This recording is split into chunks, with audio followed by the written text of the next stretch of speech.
नमस्कार दोस्तों, स्वागत है आपका हमारे यूट्यूब चैनल में। आज हम बात करने वाले हैं राम की शक्ति पूजा भाग 2 पर। पहले भाग में हमने आपको बताया रवि हुआ अस्त, ज्योति के पत्र के जीर्ण पत्र पर अपराजय रह गया राम रावण समर।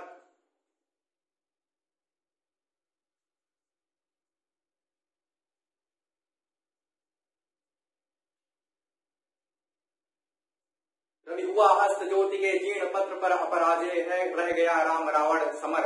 यह जो राम रावण समर था, जिसका प्रारंभ होता है और उसके बाद में जो अंतिम समय जब राम की सेना लौट आती है वापस शिविर में, और उसके बाद में हतप्रभ और प्रशमित मन लिए जब राम बैठे हुए हैं और उनके मन से, उनके नयनों से एकाएक दो मुक्तादल यानी अश्रु की दो बूंदें छलक जाती हैं। यहाँ तक हम चर्चा कर चुके हैं और उन दो बिंदुओं के जो छलक जाने के बाद में किस प्रकार से पवन पुत्र हनुमान चंद्र जी मारुति नंदन अपने सेवक, अपने मर्यादा पुरुषोत्तम राम की ऐसी स्थिति देखकर किस प्रकार से वह प्रकोप से जूझने लगते हैं, ऐसी स्थिति का प्रारंभ हम यहाँ पे करेंगे। इस प्रकार से कविता में, जैसा कि हमने आपसे बताया कि यहाँ पे उप विषय रखे हुए हैं। इसमें प्रारंभ है मारुति नंदन का ब्रह्म प्रकोप, जो कि आज का विषय है। यहाँ से प्रारंभ होगा और किस प्रकार से राजीव नयन का अर्पण करने की स्थिति आ जाती है और मर्यादा पुरुषोत्तम राम शिव की उपासना पूर्ण करते हैं और वहीं से उनको एक आशीर्वाद मिलता है, शक्ति जो है उनके हृदय में लीन हो जाती है। तो इस प्रकार से कविता की हम यहाँ पे चर्चा करेंगे उपविषयों के माध्यम से। कविता की पंक्तियां हैं, कुछ पंक्तियों के बिंदु यहाँ से हमने रखे हुए हैं, जिसके माध्यम से हम आपको कविता का सार बताते चलेंगे। समीक्षा के विषय में थोड़ी सी जानकारी हम देख लेते हैं। पहले भाग की हमने चर्चा की तो वहां पे हमने चर्चा की पौराणिक गाथा की। जी हाँ, वहां पे मूलतः अगर देखें तो पौराणिकता है, लेकिन अगर हम यहाँ पे देखें इस वाले भाग में तो आधुनिकता है। और यह आधुनिकता किस प्रकार से है, इस आधुनिकता की चर्चा करें 1936 की अगर हम चर्चा करें तो यह कविता कब लिखी गई? 1936। यही समय था जिस समय मनोविश्लेषणवादी विचारधारा अपने चरम पर थी। जी हाँ, मनोविश्लेषणवाद, यह मनोवैज्ञानिक विचारधारा जो है, मनोवैज्ञानिकता जो है, वह इस कविता में एक मुखर रूप से सिद्ध होती है, जिसमें यहाँ पे एक मन ही मन का चित्रण किया गया है, राम के मन का चित्रण किया गया है। किस प्रकार से यह आधुनिकता से जो संबद्ध यह कविता है पौराणिकता से कैसे इतर है। पौराणिकता की चर्चा करें तो हमें कृतिवास रामायण में इसकी व्याख्या देखने को मिलती है, लेकिन यह कृतिवास रामायण से भी थोड़ा सा भिन्न है। कृतिवास रामायण यानी जो बांग्ला भाषा में लिखी हुई रामचरितमानस है, रामायण है, उसी की चर्चा यहाँ पे कर रहे हैं। कृतिवास रामायण से थोड़ा सा भिन्न है, आधुनिकता को केंद्र मान करके इसको लिखा गया है। जैसे वहां पे निराला जी अपने व्यक्तित्व का भी थोड़ा सा चित्रण कर देते हैं। एक और बात यहाँ पे बहुत विशेष है, अगर चर्चा करें हम तो जो भी व्यक्तित्व है, व्यक्तित्व जो है वह कृतित्व में अवश्य आ जाता है। हम इससे बिल्कुल भी पीछा नहीं छुड़ा सकते। यही काम यहाँ पे निराला जी की इस कविता के अंतर्गत भी हुआ। निराला का व्यक्तित्व, निराला का आत्मचेतना, निराला का जो यह मनोवैज्ञानिक विशेषता है, जो मनोविश्लेषणवादी विशेषता है, जो मनोविश्लेषणवाद की जिसकी चर्चा की हमने, इसी की अगर हम मनोवैज्ञानिकता की बात करें तो उनका जो आत्मसंघर्ष है, इसको हम इस प्रकार से भी कह सकते हैं आत्मसंघर्ष। यह संघर्ष जो है, यह समर जो है, जो समर की ज्वाला जो जल रही है, इसको हम इस शब्द से भी अगर हम इस पर्याय के माध्यम से अगर हम बताने का प्रयास करें तो आत्मसंघर्ष जो निराला का है वह उनकी इस कविता के अंतर्गत निखर करके आता है। और यह आत्मसंघर्ष निराला का सीधे सीधे किससे जुड़ता है? श्री रामचंद्र जी से जुड़ता है। यह श्री रामचंद्र का जो आत्मसंघर्ष है वह कहीं न कहीं निराला का व्यक्तित्व उसमें झलक उठता है। तो इसमें से हम बात करेंगे, कविता के माध्यम से हम आपको बताते चलेंगे कि किस प्रकार से यहाँ पे जो मनोवैज्ञानिकता है वह प्रतिलक्षित होती है, किस प्रकार से यहाँ पे आधुनिकता हमें देखने को मिलेगी, किस प्रकार से पौराणिक आख्यान का एक नए संदर्भ में प्रस्तुतिकरण किया गया है। चलिए प्रारंभ करते हैं। हम यहाँ पे देखेंगे मारुति नंदन का भ्रम व प्रकोप। मुक्तादल यानी राम के चरणों में ही सदैव स्थान रहता है। मारुति नंदन का वह सदैव उनके चरणों के पास में बैठे रहते हैं। ऐसी स्थिति यहाँ पर भी है, उनके चरणों के पास में वह एकाएक बैठे हुए हैं। और यहाँ पे क्या होता है? बैठे मारुति देखते राम चरणाविंद, राम के चरणों के बिंदु देख रहे हैं, राम चरणाविंद। बैठे मारुति देखते राम चरणाविंद, युग चरणों पर आ पड़े अस्तु वे अस्त्र युगल। युग चरणों पर, युग यानी युग, एक युग की चर्चा कर रहे हैं। चरणों का जो स्थान है वो एक युग का स्थान दे रहे हैं। युग चरणों पर आ पड़े अस्तु वे अस्त्र युगल। जो दो युगल रूपी अस्त्र हैं वह अस्त्र उनके चरणों पर आ जाते हैं। ऐसा तो कभी सोचा ही नहीं गया, ऐसी तो कभी मनसा आई नहीं कि मर्यादा पुरुषोत्तम राम समस्त विश्व की जीत को जीत सकने वाले श्री रामचंद्र, ऐसी कौन सी उनके पास कमी रहेगी जिसके माध्यम से उनके नैनों से, उनके आंखों से अश्रु आ जाएंगे। ऐसी स्थिति जो कभी सोची ही नहीं जा सकती, वही स्थिति, वही जो सामान्य स्थिति थी उसी में हनुमान चंद्र जी हैं और भ्रम हो जाता है उनको। जी हाँ, यहाँ पे क्या हो जाता है उनको? भ्रम हो जाता है कि वे अश्रु नहीं है। अब देखिए आगे पंक्ति पढ़ते हैं, देखा कवि ने चमके नभ में जो तारा दल। अब ये अश्रु किस प्रकार से हैं? देखिए अश्रुओं की शोभा भी निराला अपने कृतित्व में अपनी प्रतिभा का की मुखरता का परिचय बिंदुओं के माध्यम से वह देते हैं। वह कहते हैं देखा कवि ने चमके नभ में जो तारा दल। ये जो तारा दल है, यह तारा दल यानी तारों का जो दल है, नभ में जिस प्रकार चमकता है वही टूट करके राम के चरणों में आ गिरा है। और ये राम के चरण है ही नहीं, क्या ये नहीं चरण राम के बने श्यामा के शुभ। श्यामा के शुभ यानी माँ काली के चरण हैं और उन्हीं माँ काली के चरणों में ये दो बिंदु चमकते हुए हैं। ये जो तारा दल यानी जो तारे टूट करके आ गिरे हैं पृथ्वी पर, धरा पर, और ये चरण जो है ये माता काली के हैं, क्योंकि रात की अंधकार की जो शक्ति है वह माता काली की शक्ति है, वह अंधकार की देवी है और अंधकार की यह शक्ति है। और इसके बाद जरा सी ही देर के बाद में उनका यह भ्रम टूट जाता है।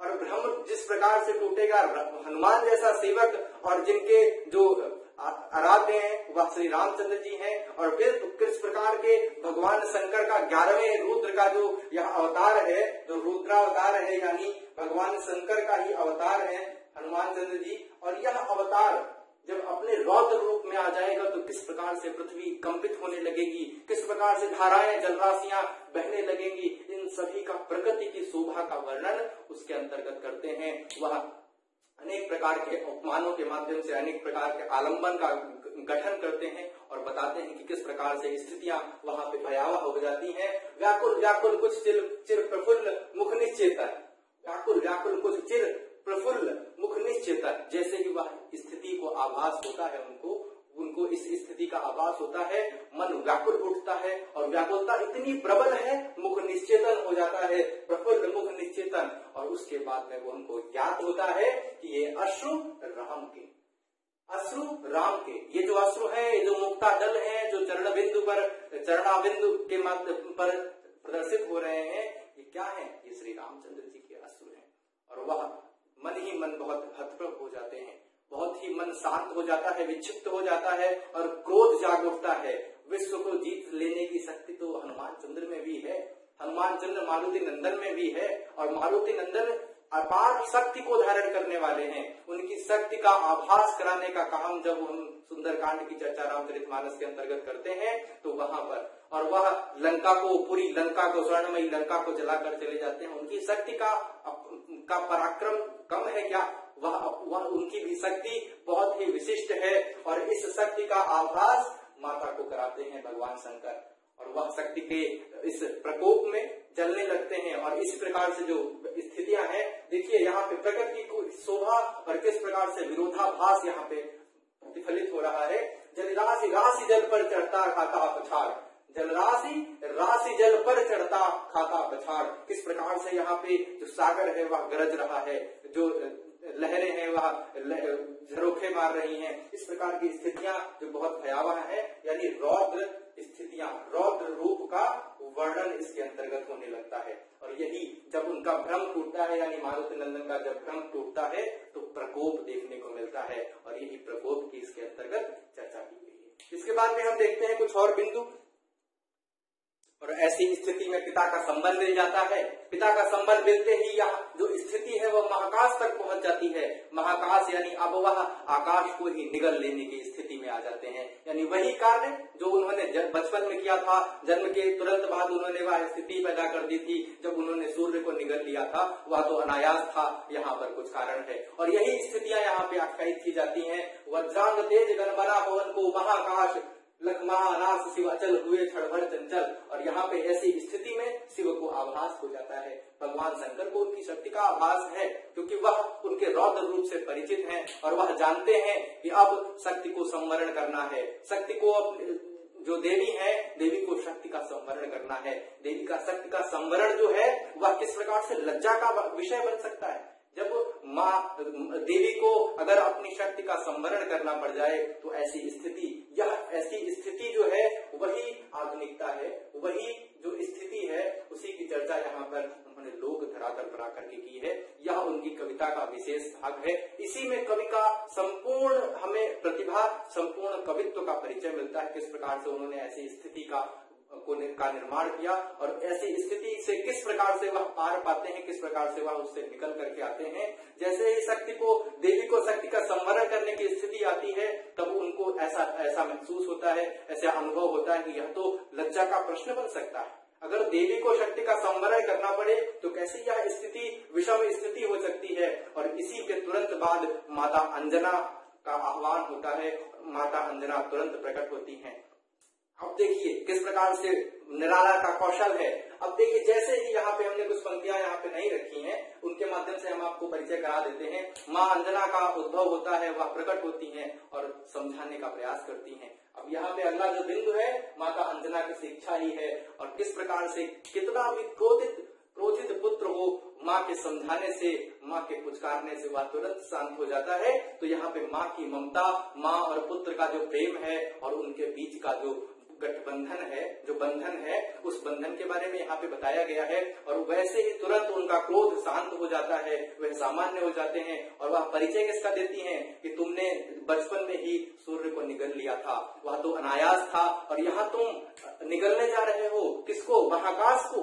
महाकाश कहाँ? महाकाश जहाँ पर शिव रहते हैं, यह महाकाश है जहाँ वास शिव का निर्मल, यह वही महाकाश है, या वही महाकाश है जहाँ पर शिव का स्थान है। और शिव स्थान जिनका है वह कौन है?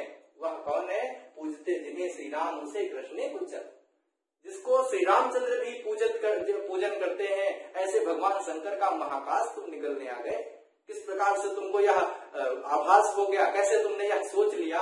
और यह पुचकारते हुए, समझाते हुए, दुलारते हुए जब माँ यह कहती है तुरंत सामान्य हो जाते हैं।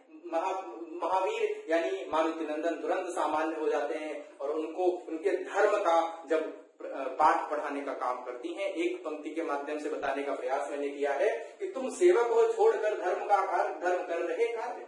तुम तो सेवक हो और सेवक होने के साथ तुम्हारा धर्म क्या है? भगवान राम की सेवा करना या फिर उनके सामने अपने पराक्रम का अनुभव कराना, उनको अपने पराक्रम का अनुभव कराना, उनके ही पूजनीय का तुम स्थान ग्रहण करने वाले हो, निगल लेने वाले हो, या तुम क्या करने जा रहे हो? ऐसा अनर्थ तुमको नहीं करना है। और माँ की शिक्षा को बताया गया है। और ऐसी स्थिति के बाद वह तुरंत हनुमान शांत हो जाते हैं और इसके बाद में विभीषण की अनभिज्ञता का परिचय मिलता है। विभीषण ऐसी स्थिति में भगवान राम को समझाने का प्रयास करते हैं और देख रहे हैं सभा में सभी लोग। विभीषण की ऐसी स्थिति का वर्णन किया गया, उनकी अनभिज्ञता का वर्णन किया गया। और अनभिज्ञता किस प्रकार की है? राम का विचक्षण देखते हुए कुछ क्षण, राम का जो मुख है, जो विस्मित है, प्रशमित है, ऐसे प्रशमित मुख को देखते हुए कुछ ही देर बाद कहते हैं, हे सखा विभीषण बोले आज प्रसन्न वदन। हे सखा विभीषण बोले आज, वह विभीषण भगवान राम से कहते हैं कि आज जो स्थितियां हैं उनके बारे में वह बात बताने का प्रयास करते हैं और एक ढांढस बताते हैं। 4 पंक्तियों से हम उस ढांढस को देख लेते हैं, किस प्रकार से वह सामान्य स्थितियों में पराक्रम की उनके प्रतिष्ठा कराने का प्रयास करते हैं। अब यह स्थितियां और कौन बोल सकता था? यहाँ पे जो स्थितियां निराला जी ने विभीषण के माध्यम से बताने का प्रयास किया, उन विभीषण की ऐसी स्थितियों के बारे में जिनका वर्णन यहाँ पे किया गया है, या विभीषण के अतिरिक्त ऐसा कोई कार्य कर ही नहीं सकता था, क्योंकि भगवान राम के पराक्रम से सब परिचित थे। सुग्रीव भी उनके पराक्रम से परिचित थे, किस प्रकार से उन्होंने बाली का अंत किया। तो यहाँ पे विभीषण क्या कहते हैं कि रघुवीर तीर सब वही तूण में है रक्षित। रघुवीर तीर सब वही तूण में है रक्षित, है वही वक्ष रणकुशल हस्त है बल वही अमित। यानी हे रघुवीर, हे रघुकुल नंदन, सभी तीर आपके तुड़ीर में सब रक्षित हैं। सब जो तीर है वह शेष है। जो आपका वक्ष स्थल है, रण कुशल हस्त वही बल अमित, यानी अभी भी अपार बल है आपके पास, वही स्थितियां हैं, वही आपके पास भुजाएं हैं। रघुकुल गौरव लघु हुए जा रहे तुम इस क्षण, यानी रघुकुल गौरव तुम इस समय छोटे हुए जा रहे हो, क्यों अपना स्तर गिराते जा रहे हो, क्यों ऐसी स्थितियों को जन्म ले रहे हो, क्यों पांव पीछे पलटने का काम कर रहे हो, पर जहां गहन भाव के ग्रहण नहीं सकती। जी हाँ, अब स्थितियां बदल गई। अनभिज्ञता किस प्रकार से है, विभीषण जो भी बात कहते हैं वह सब निरर्थक है, वह सब किसी काम की नहीं है, और उनके बाद में बताते हैं कि जहां गहन भाव के ग्रहण की नहीं सकती, यानी विभीषण को स्थिति इस प्रकार से बताई जाती है, उनको बहुत सामान्य व्यक्ति का यहाँ पे वो उद्भव कराया जाता है, सामान्य अनुभूति के रूप में उनको बताया जाता है। उनके अंदर कहा जाता है निराला जी के द्वारा कि गहन भाव ग्रहण करने की उनके अंदर शक्ति नहीं है। आगे चल करके देखते हैं कुछ और बिंदुओं के बारे में। विभीषण की अनभिज्ञता के बाद में श्री रामचंद्र जी बतलाते हैं कि यह समर क्या है, यह समर जो है वह कौन सा समर है, यह सामान्य समर नहीं रह गया, अब यह समर जो है अब सामान्य से थोड़ा सा इतर हो गया है। आगे बढ़कर के इसकी बात करते हैं, यह नहीं रहा नर वानर का राक्षस से रण, यह जो रण है, यह जो समर है, अब रावण का वानर का रावण यानी नर वानर का राक्षस से कोई रण नहीं रह गया। यह रण जो है उत्तरी पा महाशक्ति रावण से आमंत्रण, अन्याय जिधर है उधर शक्ति, यानी रावण के आमंत्रण से जब शक्ति उनके ओर आ चुकी है, और उस शक्ति से जब अन्याय का जब साहस बढ़ रहा है, यानी इस शक्ति का अन्याय के साथ होना, यही आधुनिकता को बतलाता है। और यही जब आधुनिकता की बात करेंगे जो हम, कि अन्याय जिधर है उधर शक्ति, यह आधुनिकता ही तो है कि अन्याय जिस तरफ है, यानी शक्ति किसकी तरफ है, शक्ति का प्रचार प्रसार किस तरफ हो रहा है, जिस तरफ अन्याय है, और यह अन्याय के हाथों में सदैव शक्ति रहती है, यानी जो शक्ति है उसका सामान्य की गति कोई भी उद्देश्य नहीं रहा, शक्ति को अन्याय की तरफ होना ही यहाँ पे एक सामान्य जो वर्चस्व है, उनको सामान्य वर्चस्व यानी राम की कथा को किस प्रकार से वह आधुनिक सामान्य स्थितियों से जोड़ते हैं, और किस प्रकार से जो निरीह हैं, जो सामान्य वर्ग हैं, उनको किस प्रकार से शक्ति से विमुख बताने का प्रयास करते हैं। और यही बात जो है वह गहन शक्ति है, यानी युद्ध की विभीषिका से, युद्ध की वास्तविकता से विभीषण अनभिज्ञ है, और उनकी इस अनभिज्ञता के बाद में जब राम इस बात का जब मंथन करते हैं, तो वह कहते हैं कि उत्तरी पा महाशक्ति रावण से आमंत्रण, अन्याय जिधर है उधर शक्ति, यानी जिस तरफ शक्ति है वो अन्याय का रास्ता है, और इसलिए अन्याय हमारे साथ समय छल कर रहा है। स्थिर जामवान समझते हुए जो सकल भाव व्याकुल सुग्रीव हुआ उर्मे जो विषम भाव, यानी स्थिर जामवान वयोवृद्ध पुरुष हैं, वहां पर सबसे वृद्ध सबसे बुजुर्ग हैं और सबसे समझदार हैं, और ऐसी स्थितियों में उन्होंने जो निराला ने जो व्यक्ति का प्रयोग किया, अनभिज्ञता का समय था तो विभीषण का प्रयोग किया। अब जब यहाँ पे वयोवृद्ध की बात आएगी तो उन्होंने जामवान का प्रतीक लिया और उन्हीं का प्रयोग किया, और व्याकुल सुग्रीव हुआ उर्मे जो विषम भाव। अब जो समझाने का जो कार्य है वह सुग्रीव तो नहीं कर सकते, उस कार्य के लिए उन्होंने जामवंत का चयन किया, और जामवंत कहते हैं। और इसके बाद में एक जो बिंदु है यहाँ पे, वेसर हो गए आज रण में श्रीहत खंडित, यह विश्व शक्ति, यह विश्व को विजय करने वाले सर जो बाण थे आज हमारे युद्ध में खंडित हो गए।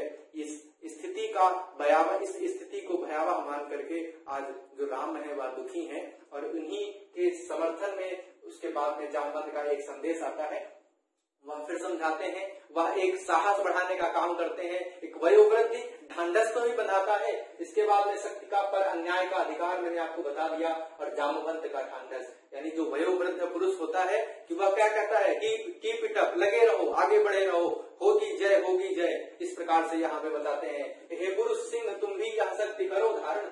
वह कहते हैं निराश न हो श्री रामचंद्र जी, तुम भी यह शक्ति धारण करो, इस शक्ति को धारण करने के लिए तुम उपाय करो।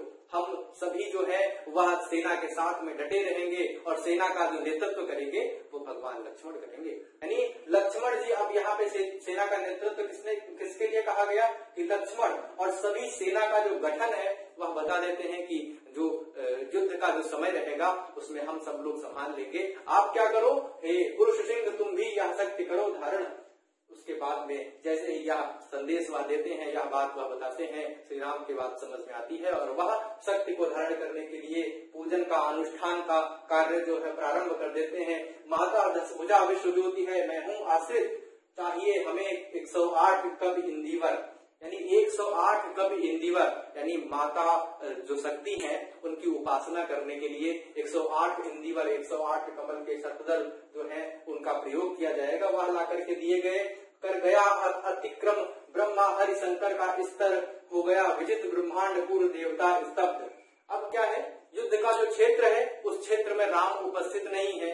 राम क्या कर रहे हैं, शक्ति की उपासना में लीन है, शक्ति की उपासना कर रहे हैं। रावण को पूर्णतः परास्त करने का कार्य वह यहाँ पे कर रहे हैं। और जो रण है उस रण में बाकी सभी वीर, बाकी पूरी वानर सेना उपस्थित है। राम क्या कर रहे हैं, शक्ति की उपासना। और उसके बाद में जैसे ही वह 108 पुष्पों का 108 उपासना के जो बिंदु हैं उन सभी का जब पालन करना प्रारंभ करते हैं तो धीरे धीरे जो स्तर है वह बढ़ते जाते हैं, तीसरे, पांचवें, सातवें और अंतिम में जो स्तर है वह 8वां स्तर है। कर गया 8वें स्तर की यहाँ पे चर्चा की जा रही है। कर गया अतिक्रम ब्रह्मा हरि शंकर का स्तर, हो गया विजित ब्रह्मांड पूर्ण देवता स्तब्ध। अब संपूर्ण ब्रह्मांड विजित हो गया, संपूर्ण जो देवता है सभी का स्तर पार हो गया। अब सभी का स्तर पार होने के बाद एक कमल का पुष्प, एक जो नील कमल है वो नील कमल माता शक्ति अपने एक उपाय से वह वहां से विलुप्त करा देती हैं। यानी 107 पुष्पों की जो उपासना है वह हो चुकी है। एक पुष्प की जब उपासना बचती है, शेष बचती है, तो वहां पर माता शक्ति यह कार्य करती हैं। और उसके बाद में जब समय आता है, जब अंतिम पुष्प समर्पित करने का, अर्पित करने का जब समय आता है, तब राम के समक्ष वह पुष्प नहीं होता। और यह निराला की अपनी स्थिति को बताता है। निराला के व्यक्तित्व का यहाँ पे वर्णन उनके इस व्यक्तित्व के माध्यम से हो जाता है। दुख ही जीवन की कथा रही, क्या कहूँ आज जो नहीं कही।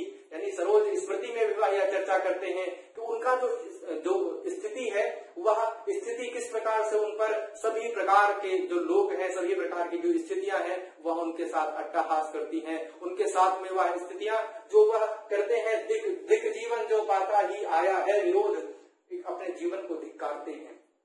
यही राम का आत्मसंघर्ष है और यही निराला का आत्मसंघर्ष है। संपूर्ण जीवन भगवान राम भी साधनों के उपाय में अपने आप को नित कर देते हैं, साधनों के उपाय में लगे रहते हैं। साधन जिसके लिए सदा ही किया शोध, साधनों की खोज में सदैव जीवन अपना व्यतीत करते रहते हैं। यही निराला करते रहते हैं। दोनों का यहाँ पे निराला और राम दोनों ही यहाँ पे इस कविता के नायक हो चुके हैं। यानी राम और निराला इन पंक्तियों के माध्यम से दोनों ही इस कविता के नायक के रूप में हैं। दिक जीवन जो पाता ही आया है विरोध, दिक साधन जिसके लिए सदा ही किया शोध। यानी अब जीवन को धिक्कार देते हैं कि धिक्कार है ऐसे जीवन को, धिक्कार है ऐसे जीवन को। जब समय आता है तो ऐसी ही दुर्घटनाएं मेरे साथ ही घटित होती हैं। यह सामान्य धरातल पर वह लेकर के आते हैं। कविता को लोक संस्कृति पर, लोक संस्कृति पर, आत्मसंघर्ष पर इस कविता को परिचयित करने का प्रयास करते हैं। दिक साधन के लिए सदा ही किया शोध और इसके तुरंत बाद उनके मन में एक उपाय आ जाता है। और वह उपाय क्या है, जब वह अंतिम पुष्प उनको समर्पित करना है, पूजा संपूर्ण करनी है, संपन्न करनी है, क्योंकि रावण को परास्त करना है, माँ सीता को वहां से निकालना है। ऐसी सभी स्थितियां जब उनके दिमाग में आ जाती हैं, वह आत्मसंघर्ष से जूझ रहे होते हैं। उसके बाद में क्या होता है, यह है उपाय कह उठे राम जो मंदित घन, यह है उपाय कह उठे राम जो मंदित घन, कहती थी माता मुझको सदा राजीव नयन। अब ये राजीव नयन क्या है, यह नील कमल ही तो है। यह जो दो राजीव नयन है, यानी दो हमारे पास जो है ऑब्जेक्ट अभी भी उपलब्ध है। जो हमारा जो समर्पण है, जो अर्पण है, अंतिम पुष्प का अर्पण करना है मुझे। और यह राजीव नयन, क्योंकि जो माता कहती थी, एक तो माता का यहाँ पे जो कार्य, यहाँ पे शक्ति की बात करेंगे, यहाँ जो इसका निराला की शक्ति का जो प्रयोग है उसमें माँ शक्ति का प्रयोग उन्होंने किया। जी हाँ, माँ और शक्ति इन दोनों के लिए उन्होंने माता अंजना को उद्घाटित किया, उनके कार्य को उद्घाटित किया और माता कौशल्या के कार्य को उद्घाटित किया। यानी शक्ति की उपासना पर ही आधारित पूरी कविता है। और सभी जो यहाँ पे आलंबन प्रयोग किए गए उसमें माता का प्रयोग, माँ का प्रयोग, माँ की शक्ति का प्रयोग, माँ के शिक्षा का प्रयोग किया गया। अब देखिए देखिए जैसे उन्होंने वहां पे अंजना माई जब मारुति नंदन को समझाती हैं और वहीं इनको भी एक संदेश माता का याद आ जाता है कि कहती थी माता मुझको सदा राजीव नयन, और राजीव नयन वह अर्पित करने के लिए अपने एक नेत्र को राजीव नयन यानी नील कमल के रूप में अर्पित करने के लिए वह तत्पर हो जाते हैं, उठा लेते हैं सर, और जैसे ही वह अपने नयन निकालने का काम करना प्रारंभ करते हैं वहीं तुरंत कांपा ब्रह्मांड हुआ देवी का तुरंत उदय, देवी का शक्ति का तुरंत उदय हो जाता है, ब्रह्मांड कांप उठता है कि यह क्या, यह जो अचंभा है, यह अकस्मात यह क्या होने जा रहा है। माता का तुरंत उदय होता है, माँ तुरंत आती हैं, साधु साधु धीर धर्म धन धन्य राम, सभी विशेषण यहाँ पे प्रयोग कर दिए। यही तो कृतित्व है निराला का। वह अपने जो वहां पे जब उन्होंने उपमान प्रयोग किए, साधु साधु साधक धीर, अब देखिए सब शब्द उन्होंने प्रयोग कर दिए, सभी पर्याय श्री रामचंद्र के लिए जो करने हैं वह सब एक पंक्ति में एक शब्द के साथ में उन्होंने कर दिए। साधु साधु साधक धीर धर्म धन्य धन धन्य राम, धर्म के धनी राम ठहरो, या क्या करने जा रहे हो, या माता कहती हैं जिनका उदय हो जाता है तुरंत वह प्रकट हो जाती हैं। और उसके बाद में माता का एक ज्योतिर्मय रूप हस्तदंश विविध अस्त्र सज्जित मंद मंद स्मित मुख लग हुई विश्व की श्री लज्जित, यानी सभी शक्तियों से शोभायमान मां शक्ति हमारे सामने प्रकट है। ऐसे रूप को जब श्री रामचंद्र जी देखते हैं तो वह नतमस्तक हो जाते हैं और उनको वह कहते हैं, वह उनकी पूजा संपन्न होती है। यानी भगवान श्री राम को भी ऐसी स्थिति में परीक्षा देनी पड़ती है। यही तो लोग धरातल पर आकर के भगवान राम की कथा का अर्पण यहाँ व्याख्यान बताते हैं, और उनके समर्पण का भी, उनके बुद्धिबल का प्रयोग भी, उनके युद्ध कौशलों का प्रयोग भी और उनके आत्मसंघर्ष, इन सभी बिंदुओं को यहाँ पे कविता में उद्घाटित किया गया है। होगी जय हो हे पुरुषोत्तम नवीन कहकर के जो माता शक्ति है वह राम के हृदय में लीन हो जाती है। होगी जय हे पुरुषोत्तम नवीन। इस प्रकार से यहाँ कविता समाप्त हो जाती है और कविता का जो अध्याय का जो समीक्षा और सार था वह सभी हमने आपके समक्ष प्रस्तुत किया। इस कविता के माध्यम से हमने सभी बिंदुओं पर प्रकाश डाला। 2 भागों में कविता है, आप सभी इस कविता के दोनों ही भागों को देखें और कविता की जो संपूर्ण समीक्षा है, भावार्थ है, उसको जाने। हम आपको हमारे चैनल में आपका सभी का स्वागत है। आप सभी हमारे चैनल को लाइक शेयर सब्सक्राइब अवश्य करें या ना भूलें बिल्कुल, और अगर आप बेल आइकन प्रेस करेंगे तो हम आपको नए नोटिफिकेशन भी प्रोवाइड कर सकेंगे। बहुत बहुत धन्यवाद आप सभी का।